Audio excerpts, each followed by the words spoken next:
గొంగళి పురుగు పిల్లరా దాని యొక్క సంవత్సరాల గొంగళి జీవితం ముగించుకుని ఒక చాటైనటువంటి ప్రాంతంలోకి ఒక గూడు కట్టుకుని ఆ గూడులో కొన్నాళ్ల పాటు సాధన చేసి ప్రియులరా ఎన్నో ఆకలి దప్పులు కట్టుకుని మేతకెళ్తుందమ్మా.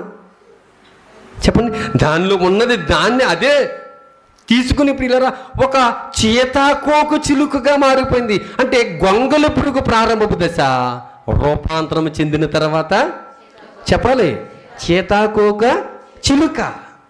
అదే చెప్తున్నాడు, నీ మనస్సు మారి నువ్వేం చేయాలట, రూపాంతరము పొందాలి. గొంగళి లాంటి నీ జీవితంలో నుంచి చీతాకోక లాంటి స్వచ్ఛమైనటువంటి జీవితంలోనికి నువ్వు రావడమే రూపాంతరము అన్నాడు.